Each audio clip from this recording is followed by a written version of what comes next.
На уште информација од последниот Попова шапка. Има ли таму снег, доволен ли е за скијање, што нуди ски центарот? Дознаваме од директорот на ски центарот Адем Авзију, кој што во моментов го имаме на Skype вклучување во утринската програма. Господин Авзију, добро утро и добре ни дојдовте, па и виртуелно во утринската програма.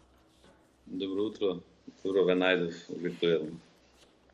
Од оние информации кои што досега ги добивме, во Маврово, Нижеполи и Крушево има доволно снег за скијање. Како е во Попова шапка, колкава е висината на снежната покривка?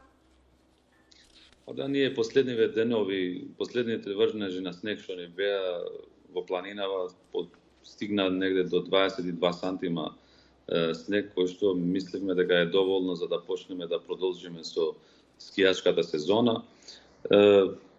Нашите патеки, значи нашите капацитети се спремни и очекуваме секојдневни гости кои што го посетуваат нашиот ски центар.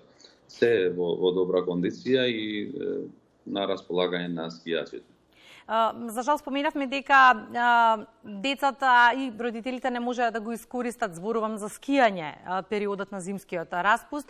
Ни преостануваат викендите кои што се надевам дека ќе ги искористат, а во меѓувреме странските туристи секако се тука. Има ли скијачи во моментов на Попова шапка и од каде се? Да, секако дека има скијачи, но не, како што спомнавте и самите вие, дека не е тоа што требаше да биде, пошто имајте го во предвид дека бумот на сезоната е за време на распустот на децава и ние го поминавме тој распуст без снежни врнежи. Така да секојдневно ние имаме посетители, имаме скијачи, али не е тоа бројка што беше минатите години. Цените како последица на економската криза растат во сите сфери на живењето. Има ли поскапување во однос на услугите и ски билетите и ако има за колку од лани, да речеме? Во нашиот ски центар, значи цените на ски билетите се исти, нема поскапување воопшто и ова сезона, така да продолжуваме со исто темпо како и порано. Морам да потенцирам дека лани имавме едно благо поскапување на ски билетите и за оваа сезона одлучивме да продолжиме со тие цени.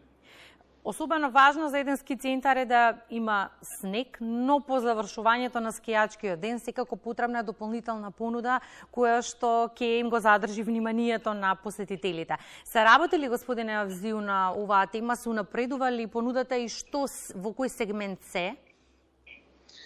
Имајте ги во предвид последните промени што се случуваат во нас и во околината, дека секоја година се поместува сезоната на скијање и врнежите од снег и како нашиот ски центар, па не само нашиот и другиот ски центри имат потреба веќе за систем за вештачки снег.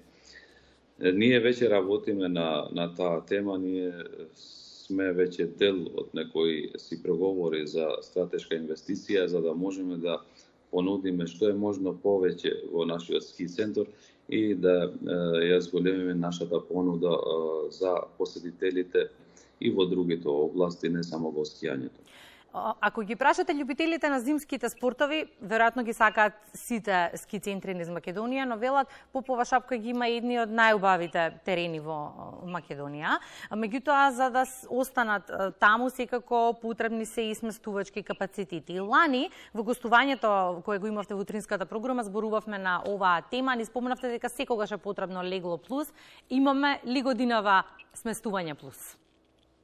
Значи, годинава ние очекувавме да имаме уште еден приватен хотел плюс на располагање во нашиот ски центар, али ете и ова година не успеа да се отвори тој приватен хотел, кој што би го облажил, значи, потребата за дополнителни легла во ски центарот.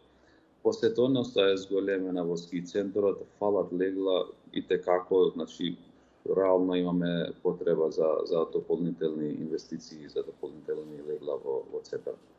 Особено е важно, сите соговорници претходни во утринската програма спомена, оние кои што ги водат ски центрите да бидат и во корелација со локалната самоуправа, бидејќи и локалната самоуправа е неопходна да се вклучува во инвестицискиот процес. Што е со подобрувањето на патната инфраструктура? Долги години таа беше болна точка, може ли безбедно да се стигне во моментов до Шапка? Да, моментално и лани и оваа година безбедно се стигнува во ски центарот Попова шапка. Патот што те води од Тетово до ски центарот е сосема нов, асфалтиран, чист и се одржува цело време од јавното предпријатие Македонија Пат. И еве за крај на разговорот кога би ве прашале зошто да за викенд на Попова шапка, да им дадеме аргумент плюс на нашите гледачи, кој ќе биде вашиот одговор? Тоа што го кажавте вие, дека нема поубави патеки од ски центарот Попова шапка. Благодарам многу за гостувањето во утринската програма. Следното утринско кафе го пиеме на ваш терен на Сонце на Шапка. Добре, дојдени сте во секое време. Благодарам уште еднаш. Тоа беше господинот Адемов Зиу, кој што е раководител на ски центарот Попова шапка. Направивме сублимативе, некако ги опфативме сите ски центри. Заклучокот е дека во моментов има секаде доволно снег за скијање, нема поскапување драстично на услугите, ниту на ски билетите и сите соговорници кажаа дека можеме да си дозволиме викенд во ски центарот за кој што тие говореа.